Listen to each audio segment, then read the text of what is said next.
Elou BZH me dit « Encore un match bien pauvre du PSG, ça commence à faire beaucoup de matchs très moyens, qu'en penses-tu » J'arrive toujours pas à comprendre certains choix de Luis Enrique. C'est vrai que, ok, mais une fois qu'on a dit ça, le PSG a 11 points d'avance. Je pense, vous savez que j'égratigne souvent Luis Enrique pour ses choix et pour le football qu'il préconise, mais je pense aussi que Luis Enrique, qui est quelqu'un d'intelligent, est dans une première année un peu laboratoire au PSG, qu'il essaye d'asseoir son style, son autorité, peut-être aussi pour ça qu'il a pas fait jouer les 2 matchs en entier, les 2 derniers matchs de championnat à Mbappé, et qui prépare surtout activement la saison prochaine, où malgré le départ de Mbappé, il espère fortement avoir une équipe plus complète et plus compétitive, peut-être privé d'un attaquant exceptionnel, mais peut-être plus fort défensivement et plus fort au milieu de terrain. Mais après, je pense qu'il y a trop de rotation et que là, comme je l'ai dit dans mon débrief, il a ajouté de la rotation à la rotation en sortant Mbappé et Dembélé à 30 minutes de la fin. Et quand t'es mené au parc, je suis pas certain que ce soit la meilleure idée, mais encore une fois, on voit que s'ils avaient perdu, ils auraient 10 points d'avance. Là, ils ont fait match nul, ils en ont 11. Le problème de cette fin de saison, ça va être surtout de trouver une motivation nécessaire. Aïssa me dit, tu penses quoi de ces rumeurs de vente de l'OM et de Monaco aux Saoudiens? Est-ce qu'elles sont fondées pour toi? Je pense que les Saoudiens ont un petit peu la même manière de fonctionner que les Qataris. C'est-à-dire que c'est pas tellement le genre à tâtonner pendant des années, comme c'est le cas avec l'OM, avant d'investir dans un club. Je pense que les remous qui entourent la vie quotidienne de l'OM ne plaisent pas du tout à des gens comme ça, qui sont quand même des apôtres de la discrétion. Donc il n'y a pas de... Les Saoudiens à Marseille, j'y crois pas. Et à Monaco, j'y crois moyen aussi, parce que le prince veut garder évidemment une partie des parts importantes du club, et que les Saoudiens voudraient au minimum 80% du club, et que ça, le prince Albert ne le permettra jamais.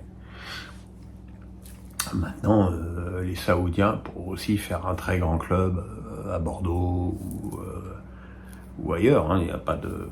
je dis Bordeaux, mais... Oui, Bordeaux, c'est bien. Il y a un stade magnifique, un centre d'entraînement magnifique, une région magnifique. Mais encore une fois, je pense que la discrétion monégasque sied plus au mode de vie saoudien que le côté parfois hystérique de la vie marseillaise. Rochegude me dit, Lacazette dans les meilleurs 9 français depuis quelque temps, tu penses que ce serait mérité qu'il soit appelé en équipe de France? Niveau stats, 52 fois décisif en 62 matchs depuis son retour en Ligue 1, c'est quand même très fort. Oui, c'est très fort, mais ça n'arrivera pas, parce que Deschamps n'aime pas Lacazette, et je pense que Lacazette n'aime pas Deschamps, et que voilà, il y a une forme d'incompatibilité d'humeur entre les deux bonhommes. Donc voilà, le train est passé. Ce qui est incroyable, c'est que la dernière sélection de Lacazette, c'est un doublé en Allemagne. Comme pas beaucoup de joueurs ont fait, à part peut-être David Trezeguet. Donc voilà, c'est dommage. Effectivement, il l'aurait mérité. Maintenant, on a déjà un avant-centre d'expérience avec Giroud. Peut-être que 2, c'est pas non plus préparer l'avenir de façon très rationnelle. Ishagoun me dit, question plus personnelle, avez-vous déjà fait les paris sportifs et pensez-vous que votre expertise soit un atout vraiment significatif pour gagner plus souvent? Non, je joue jamais. D'une manière générale, je suis pas joueur, mis à part le poker. Et encore, le poker, je ne fais que des parties privées, je ne vais pas au casino et je ne joue pas en ligne. J'ai pas confiance. Mais non, j'ai jamais le réflexe de faire une grille de l'auto sportif. Et non, je ne pense pas que mon expertise soit un atout, parce que mon expertise va me faire avoir un pronostic rationnel. Or, on s'aperçoit journée après journée que tout est irrationnel dans ce championnat.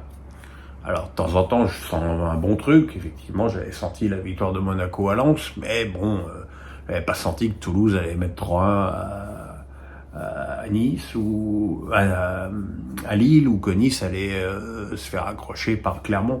Donc voilà, c'est difficile d'avoir une bonne lisibilité sur un championnat qui est par essence illisible. Pascal me dit, avez-vous des avis concernant les futurs stades qui seront soit rénovés ou complètement construits, Strasbourg, Brest, Clermont, ou peut-être d'autres si j'en oublie? Je pense que améliorer l'outil de travail d'un club est toujours une bonne chose, que de toute façon le stade de Strasbourg il a 38 ans, et qu'il était grand temps de... Parce que si vous voulez, il y a deux choses dans un stade. Il y a la capacité du public et il y a aussi les hospitalités, c'est-à-dire les loges. Et faut pas rêver, c'est surtout ça qui fait gagner de l'argent au club. Donc, pour connaître bien le projet strasbourgeois, il y a ça, mais il y a aussi cette esplanade qui est quelque chose de très atypique à Strasbourg, au fait que les supporters arrivent 2 heures avant, et il y a des stands de musique, il y a de la nourriture, il y a des tas de flambées, il y a des tas de trucs. Donc voilà, il faut améliorer l'outil de travail pour améliorer les ressources. Après, le stade de Clermont, j'y ai été l'année dernière pour interviewer Pascal Gastien. Il y a quand même besoin d'un sacré coup de jeune, et que dire du stade Francis Leblay qui d'ailleurs joue déjà grâce à une dérogation en Ligue 1. Donc oui, c'est forcément une bonne chose. Gabriel me dit, pensez-vous que le FC Nantes va réussir à éviter les barrages de relégation cette année? Le jeu reste franchement terne, amitié du Québec. Nantes vient de réussir un très bon coup en gagnant à l'extérieur. Le problème de Nantes, c'est une équipe qui, on l'a même vu à la Beaujoire contre le PSG, a trouvé une assise défensive très intéressante, mais qui est une équipe qui a du mal à faire le jeu. Et c'est ça le problème quand tu joues à la maison, c'est qu'à un moment donné, il faut aussi faire un peu le jeu pour marquer les buts. Et voilà, c'est une équipe qui a trouvé un système pour performer à l'extérieur, mais qui le cherche encore pour performer à la Beaujoire. Et ils auront un match très important contre Strasbourg à la mi-mars. Voilà, c'est une équipe qui, au même titre que Le Havre, Montpellier, Strasbourg et Toulouse, doit faire attention pour éviter cette place de barragiste, c'est évident. Et enfin, la dernière question de Yannick Kinner. Je suis supporter de Strasbourg et Marc Keller reste à mes yeux toujours la bonne personne pour guider le club. Tu justifies leur achat par Boucon en parlant du plafond de verre en termes de moyens. Ma question est simple, et alors, pourquoi pas ne pas rester avec ce plafond? Il faut savoir ce qu'on veut, c'est toujours pareil. Il faut bien savoir que Strasbourg doit trouver plus de 80 millions d'euros dans les 2-3 saisons à venir, entre le remboursement du CVC, le manque à gagner des travaux au stade et la part de travaux au stade et du centre d'entraînement qui est un concours club et qui dépasse les 50 millions d'euros. Si Strasbourg était resté avec l'actionnariat avant Bluco, cela n'aurait été possible qu'en se débarrassant de ses forces vives, c'est-à-dire que Diarra et Doucouré auraient quitté le club. De toute façon, je pense que si Blouko n'était pas arrivé cette saison, il serait déjà parti cette saison. Donc c'est bien gentil de gerber sur l'argent de Blouko, mais il est bien utile et il permet à ce club, surtout qu'on ne connaît pas encore le montant des droits télé et que tout indique que ça va pas être la fête. Donc c'est voilà, je dis pas que c'est l'idéal, je dis pas que c'est formidable, je dis pas que je suis en accord avec cette politique tout pour les jeunes de Blouko, mais je dis que le rapport financier est quand même extrêmement important pour l'avenir et la sérénité de ce club. Et je pense aussi que si le club parvient à rester en Ligue 1 cette saison, l'année prochaine, avec encore de lourds investissements, on aura une équipe plus performante assez rapidement à Strasbourg. Voilà, écoutez, je quitte la Baule cet après-midi pour Paris parce que j'ai des examens médicaux pas très rigolos à passer, avec une suspicion de cancer. Je vous dis tout, enfin le cancer il est là, c'est ce bouton-là, il est cancéreux, donc dès que vous avez un cancer sur votre corps, il faut faire un PET scan pour voir s'il n'y en a pas ailleurs.